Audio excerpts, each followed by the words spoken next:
Ah, c'est très bien, d'accord. Voilà, non, parce que beaucoup c'est quelqu'un. Vas-y. C'est bon.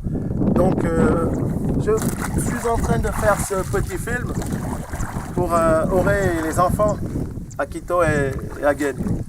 Et puis, je ne vais pas oublier évidemment la famille, quoi, Lisa et Jean, et tous les amis. Donc, pour montrer en fait comment on cultive en fait nos rizières ici en Casamance. C'est la culture Diola. C'est un travail assez rudimentaire et assez dur quand même. Très très dur. Donc en fait l'instrument de travail c'est le kajandou. C'est le kajandou. Le kajandou, ça a toujours été l'instrument, notre motoculteur, quoi. Ça n'a jamais changé. Chaque année, enfin toutes les générations utilisent le kajandou pour cultiver, quoi. Et ce qui est aussi impressionnant, c'est la quantité d'eau, quoi. Il faut de l'eau pour cultiver le riz, quoi. Donc cette année, j'ai pas vraiment de vacances, quoi. C'est des vacances de boulot, quoi. De boulot assez dur, quoi. Et j'aime ça, quoi. J'aime ça. Donc je vais vous montrer en fait comment on cultive nos rizières, quoi. Par où commencer. Donc on commence d'abord par ce qu'on appelle équine. Donc équine, c'est ça. C'est donc ouvrir un peu les comment ça s'appelle, les digues, quoi. Donc couvrir l'herbe des digues. Et je vais faire la démonstration. Alors je vais vous faire la démonstration.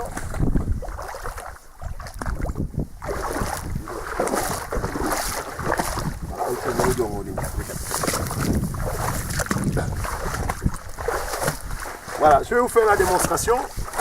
Ça s'appelle équine. Donc tout commence par ça. C'est-à-dire qu'il faut couvrir toutes les herbes en fait qui sont sur les digues. Donc et avec le kajandou, voilà, on est dans l'eau et on plante le kajandou dans l'eau et on sort la terre. Et c'est ça notre travail du matin au soir. On ne fait que porter la terre. C'est ça la culture du Diola, quoi. Donc on fait que ça, comme ça. Voilà. On fait que ça. Voilà. C'est un boulot assez harassant. Pas facile. Mais bon, il faut les mains, quoi. Parfois, bon, on n'a pas le choix, il faut bien manger, quoi. C'est comme ça, en fait, qu'on gagne notre pain. Ici, c'est notre bureau. C'est le bureau du Diola, quoi. Les rizières, c'est le bureau du Diola. C'est notre travail, quoi. Donc, à 8h du matin ou 7h du matin, on y est. Et bien, jusqu'au soir, à 17h, on fait que ça, cultiver. Porter la terre. Voilà. Ça s'appelle Dakin en Diola. Ouais, je sors la terre et je couvre. J'essaie de couvrir les herbes. Bien, pour qu'il y ait moins d'air, pour pouvoir cultiver. Hop. Et bien, parfois, on n'arrive pas à sortir la terre parce que c'est lourd. Pas facile, hein. Un boulot extrêmement harassant. Et je peux vous dire que il faut le faire pour le comprendre. On a des ampoules partout au niveau des mains. Regardez mes mains, j'ai des ampoules partout. J'ai des ampoules au niveau de ma cuisse, ça s'appelle Hokag, quoi. Et même aujourd'hui, je l'ai. Je galère parfois pour poser la manche du kajandou sur ma cuisse. Et c'est pour ça que j'adopte cette position. Voilà. Et ça me fait mal. Mais j'ai pas le choix. Si j'étais un paresseux, je serais resté à la maison. Mais il faut bien travailler. Voilà. Et ça, en fait, c'est... Donc, on fait comme ça des... comment ça s'appelle on coupe comme ça les digues, en fait, pour permettre, en fait, à l'eau de circuler. Parce que quand il y a trop d'eau, c'est difficile, évidemment, de cultiver. Donc, on essaie de diminuer le maximum possible l'eau, quoi, la quantité d'eau dans ces petites parcelles, quoi, dans ces mini-parcelles. Donc, c'est pour ça qu'on fait ça. On enlève l'eau, on coupe un peu la digue pour faire, effectivement, partir l'eau et pour pouvoir cultiver. Et on peut noter aussi qu'il y a pas mal de piquants, quoi. En Diola, ça s'appelle les bambagnes. Il y a pas mal de piquants. Il y a beaucoup d'insectes. On a des criquets, des sauterelles, quoi.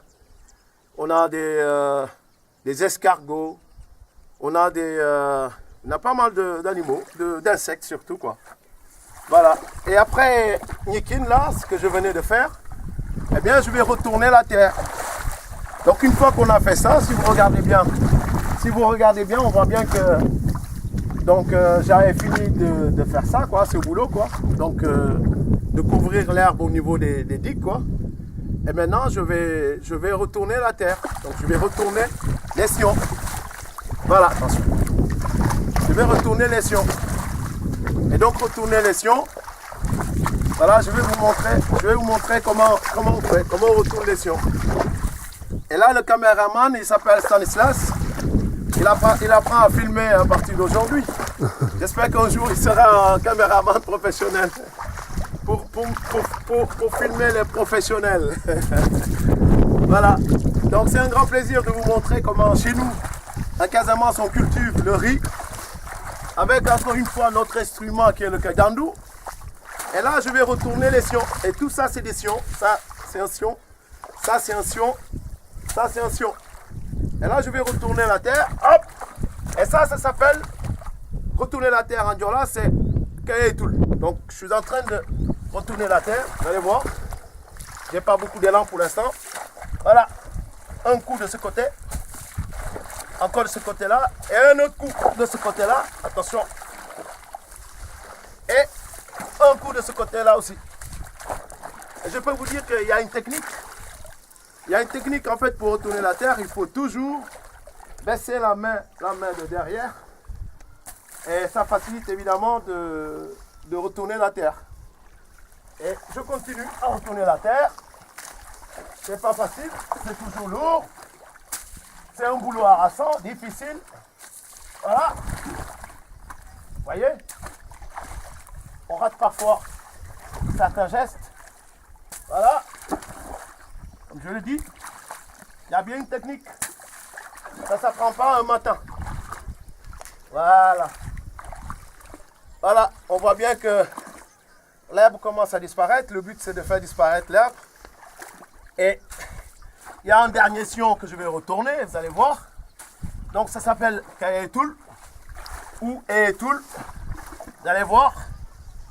Et ça, c'est un sport qui fait transpirer. Un sacré sport. Et ça s'appelle le boulot des diola. Ewan. C'est ça. Et là, voilà. Et je vais terminer. Parfois on pousse avec les pieds, comme ça, pour écarter la terre. Et vous voyez que il y a moins d'herbe, on voit moins d'herbe. Voilà. En retournant la terre, on voit moins d'herbe. Vous voyez? C'est ça la technique. Le kajandou, on n'arrive pas à le remplacer par autre chose. Et c'est pour ça qu'on utilise toujours le kajandou. Voilà, un dernier coup. C'est tout bon. Voilà. Et là, on voit bien que c'est presque propre. Et on passe à la dernière étape, avant le repiquage. C'est ce qu'on appelle élip. Élip, en fait, ça permet de cacher complètement. Élip, ça permet de cacher complètement l'herbe. Voilà, pour que les femmes puissent repiquer. Et il y a ce qu'on appelle bagol. Bagol, en fait, on voit bien qu'il y a un peu d'herbe ici.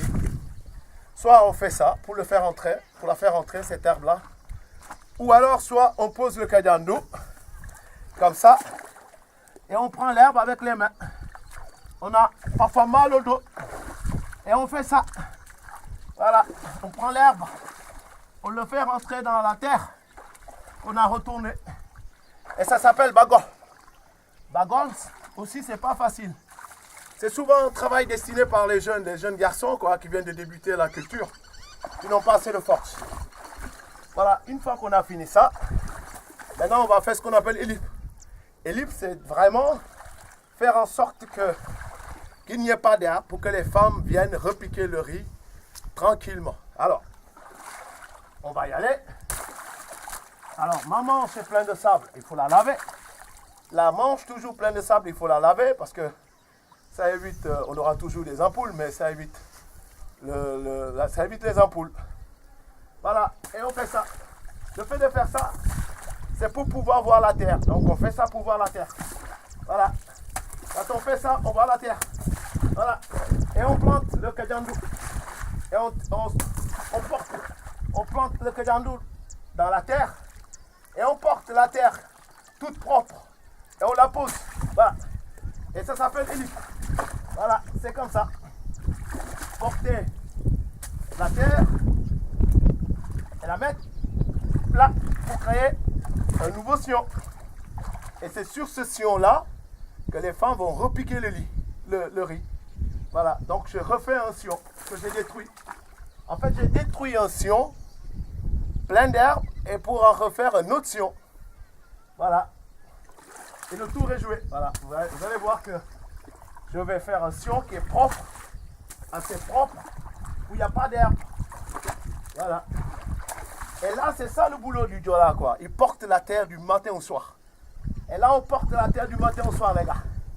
Je peux vous dire que c'est un boulot de guerrier, c'est un boulot d'homme. Parce que les femmes ne font pas ça, pas par machisme. Mais c'est un boulot extrêmement harassant et très dur. Donc on a épargné, nous, les Diola, on a épargné les femmes. Et c'est nous, les hommes, qui faisons ce travail, quoi. Parce que c'est encore une fois un boulot d'homme, quoi, de mec, quoi. Voyez, regardez. Porter la terre du matin au soir. C'est pas facile. Parfois, on n'arrive pas à la sortir, la terre. Pas facile. Pas facile, les gars. Allez. Voilà, vous voyez. On va plus vite. Voilà. Voilà. Et une fois que j'arrive là, au niveau de la digue, eh bien, je me retourne. Encore, je refais le même geste. Voilà. Et là, donc j'ai refait un sillon. Un sillon tout joli, tout neuf. Tout joli, tout neuf, un sillon. Voilà. Et c'est ce qu'on appelle la culture en milieu Diola. La riziculture. Et vous allez comprendre facilement pourquoi je mange trop de riz. J'aime que le riz. C'est facile à comprendre maintenant. Ah ouais. Ah ouais. Vous voyez. Et là, j'ai fait un sillon. Vous voyez. Je sors la terre. Voilà. Et j'ai fait un sillon. J'espère que le film là vous plaira. Et c'est avec grand plaisir que je vous inviterai à regarder ce petit film là. Parce que moi, c'est un grand plaisir d'être là, quoi. Cette année, de cultiver. Et de me rappeler que je suis un fils d'un Diola, quoi. Digne de ce nom, quoi, avec mon Kajandou. Et prêt, effectivement, à relever le défi, quoi. La culture, vraiment, c'est une grande valeur naturelle. La culture du riz, naturelle, est vraiment... Et c'est du patrimoine, ça. Voilà. Je suis content d'être là et je vous remercie pour ce petit film que je vous dédie, quoi. Et ça sera votre cadeau. Aurélie, Again, Akita, Jean-Elisa et les amis. Allez, ciao. Merci.